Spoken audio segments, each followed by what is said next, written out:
The atmosphere which surrounds motor racing in Italy has to be experienced to be believed. And of Italian motor races, who can dispute the claim of the Mille Miglia to be the greatest of them all? By the time the first car leaves, all Italy is swept by its wildfire of excitement. For the outright victory, Maserati fielded the normal, fabulous assortment of Grand-Prix machinery thinly disguised as sports cars. With an honest 400 brake horsepower at his command, Moss looked well placed to repeat his victory of 1955 and was firm favourite with the knowledgeable crowd assembled to see the scrutineer.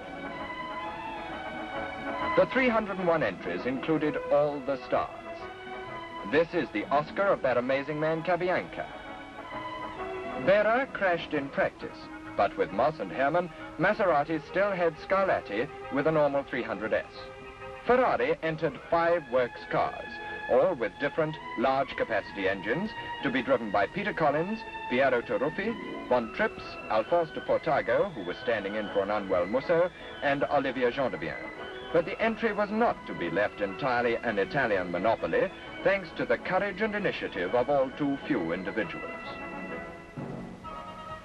The Roots Group, as last year, entered a pair of Sunbeam Rapiers, seizing the opportunity to test and demonstrate the performance of their cars under the most exacting conditions possible. Peter Harper and Jackie Reese had car number 212, while Sheila Van Dam was partnered by David Humphrey. In the 1100cc sports category, this Lotus was to be driven by motoring editor Gregor Grant.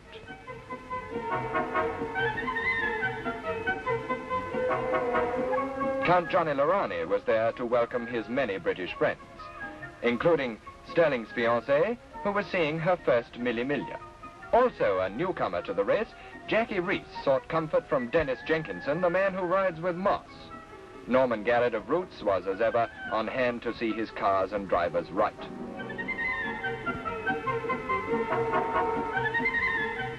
She's an interpreter. Her French, too, is exquisite.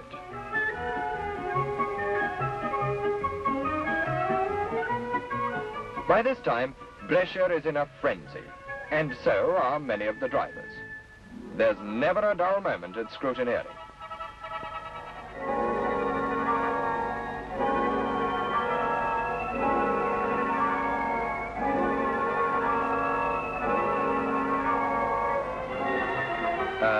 She interprets too.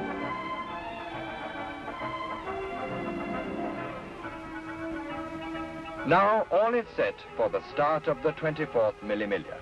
1,000 miles of desperate adventure lie ahead. But first, the daylight must be allowed to fade. Not until 11 at night will the first of the cars set off. Many drivers will tell you that this is the worst part of the race. No wonder Jackie Reese looks thoughtful. Watchman, what of the night? In an atmosphere that's near to nightmare, the Mille Miglia starts. Had this setting been designed to frighten the driver, it could scarcely be more effective. The time is approaching 12 minutes past 2 a.m. With headlights blazing in readiness for the plunge into total dark, Peter Harper and Jack Reese calmly leave the ramp. Sheila Van Dam and David Humphrey take the plunge. And the rest of their 1600cc special touring class follow them minute by minute.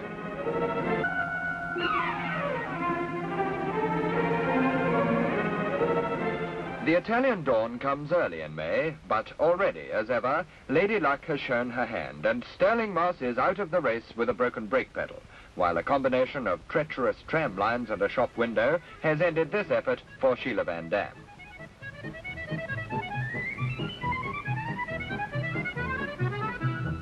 There in full song goes Peter Collins' Ferrari, and losing a little ground to his teammate, Taruffi comes flashing past. Immediately, the roads are reopened to normal traffic.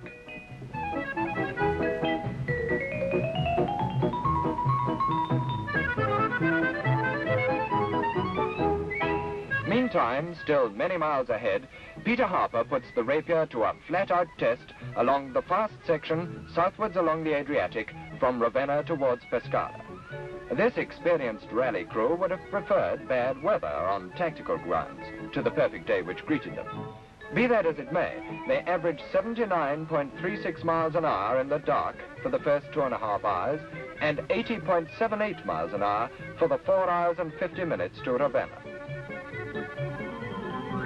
At first sight, the entry of a 4-seater high-speed touring car, such as the Sunbeam Rapier, against the ultra-road racing machinery of the European specialist builders may seem a wasted effort. But nothing could be further from the truth. For many years now, the Roots Group policy has been to subject their products to the extreme test of international events. The tougher, the better. The result has been an enviable record of success in Alpine, Monte Carlo, Tulip and other rallies, to say nothing of the Rapier's Class Award in the previous Mille Miglia. And perhaps even more important, this policy has ensured the constant improvement of models which leave the Roots factories for the markets of the world. Along these roads were to thunder the Ferrari team, all unaware of their release from the Maserati threat, for Hermann had holed his sump near Ferrara. Von Trips, who led to Ravenna, was passed by both Collins and Taruffi, both very much at home as the road led inland towards the mountains.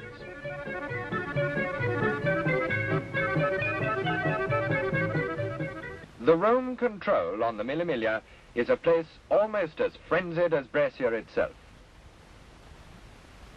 With more than half the distance behind them, drivers here embark on the homeward run. But by this time, both men and machines are liable to show some signs of wear.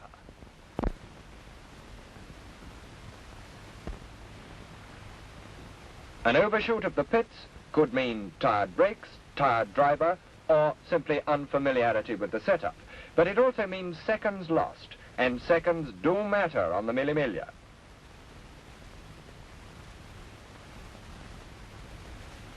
In the program against number 257 stood the mystic letters FK, for initials only, and sometimes nicknames, are used to conceal the identity of drivers in this hazardous event.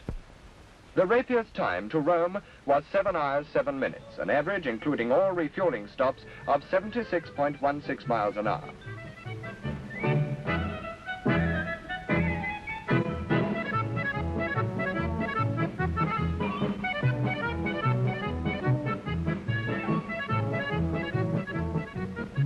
He who leads at Rome, says the old Mille Miglia proverb, will not win. But Peter Collins and his navigator Louis Clementaski, number 534, had now built up a lead of over 5 minutes on their nearest rival. And as this was their Ferrari teammate Piero Taruffi, number 535, it seemed that, barring accidents, this was to be the Englishman's race. De Portago and Nelson, number 531, were fourth behind Von Trips, and Jean with the Gran Turismo car made it Ferrari for the first 5 places.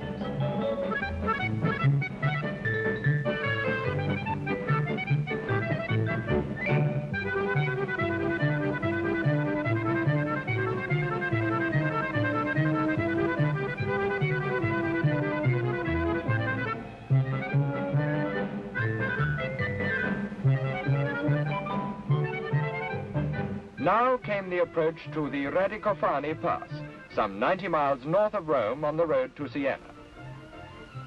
Not high by Alpine standards, the Radicofani nevertheless climbs to 2,600 feet and provides an interesting section of the course.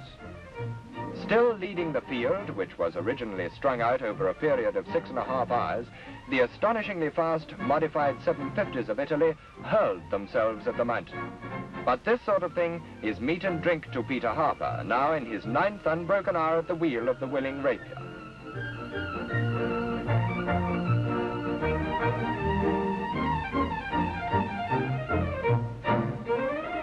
Behind came the sports cars. This is the 2-liter brigade.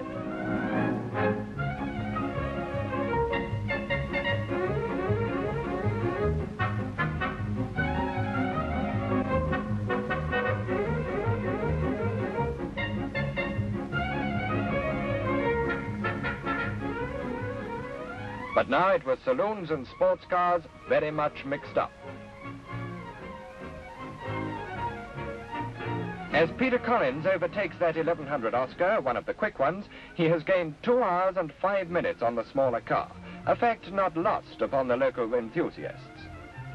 Turuffi, driving solo on the roads he knows so well, is still losing ground to Collins.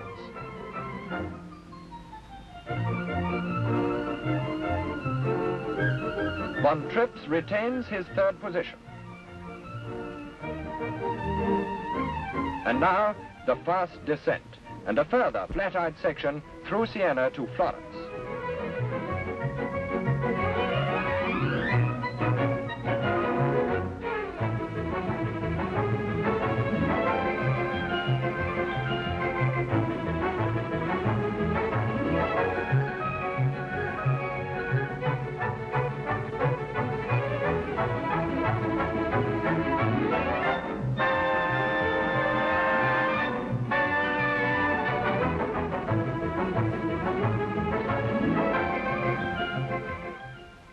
Drivers who reach the Florence control on the Mille Miglia might well appreciate the welcome which awaits them. It's a hard ride in any car, and the competition in all the classes is just as fierce as the struggle for the absolute lead. Meantime, the Italian idea of closed roads continues to operate with a terrifying nicety of timing.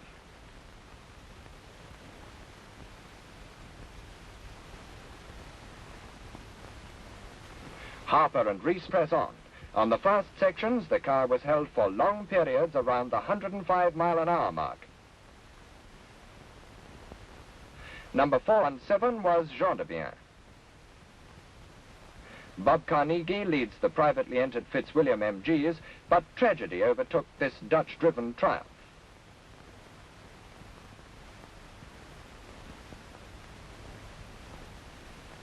Peter Collins' arrival, now leading by almost 10 minutes at Florence, gets spectators and officials hopping with delight. But like all the masters, Collins has time to be concerned about crowd behavior. That barrier is barbed wire.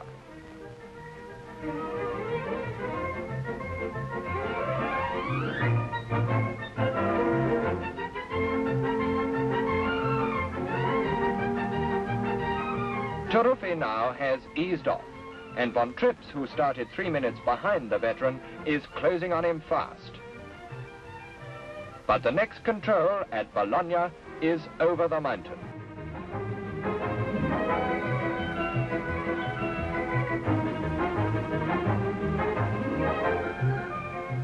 And this is the last big double-barreled hazard of the course, the Futa Pass and its neighbor, the Raticosa. Still battling furiously amongst themselves, the 750s lead the way.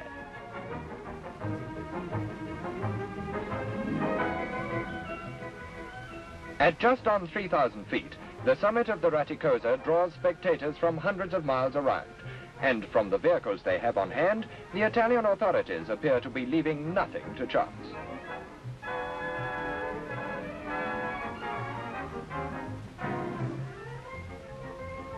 That 750 Abarth is on its way to 3rd place in a fiercely contested class for the tiny Gran Turismos.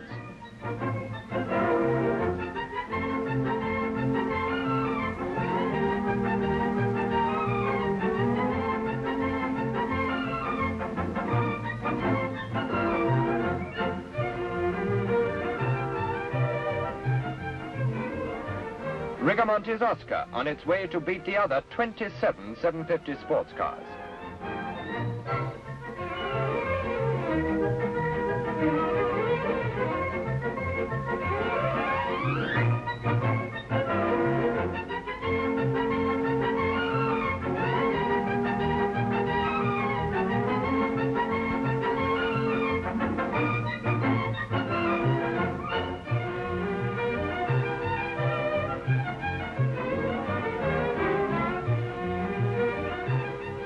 Jean de Bien, running ahead of the big sports cars, is not sure where he lies in relation to Scarlatti, the sole survivor of the Maserati works. And this is the 2-liter Testarossa Ferrari which won its class. But Peter Collins is now in trouble. He knows that his Ferrari transmission is breaking up, and he's just hoping to make the finish.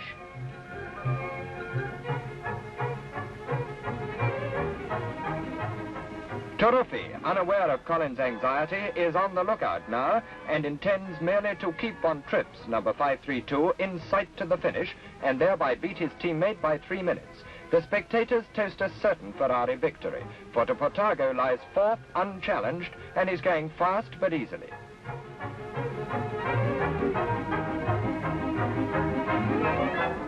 Fitzwilliam, his car damaged, drives on to finish, and Smuds's Ford has proved a shade unwieldy for this type of thing. There's plenty of sting in the tail of the Mille Miglia, and as the rapier races on over the mountains towards Brescia, the fortunes of the race are for many still very much in the balance.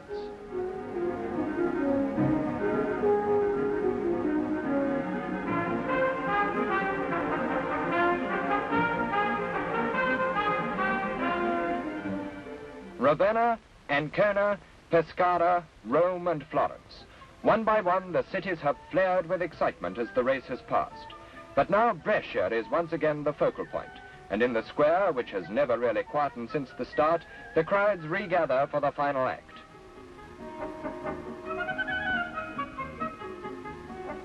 However, for the spectator who prefers the scene of action, the countryside, and preferably the mountains, are the place.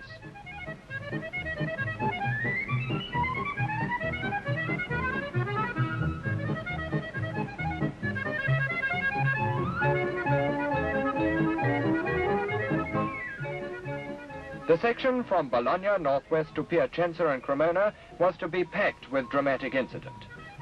The crowd was on the lookout for Jean de Bien, for still going superbly fast ahead of de Portago, he had moved up to fourth place past the Spaniard, while Gregor Grant was soon to split his fuel tank.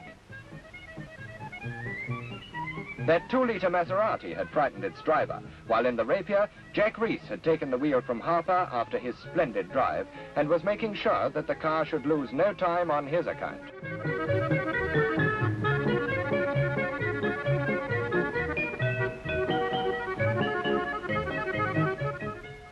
In Brescia, the first car was expected any minute.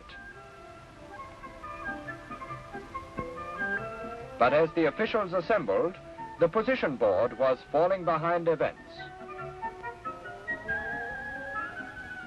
Turuffi was now in the lead and knew it, for the transmission on Colin's car finally broke at Palma, and the British pair were robbed of certain victory. Close now on Turuffi's heels was Von Tripp's in second place, and both had slowed to spare their own Ferraris. At the finish, the early starters now came streaming in. But out in the country, the battle still was waged.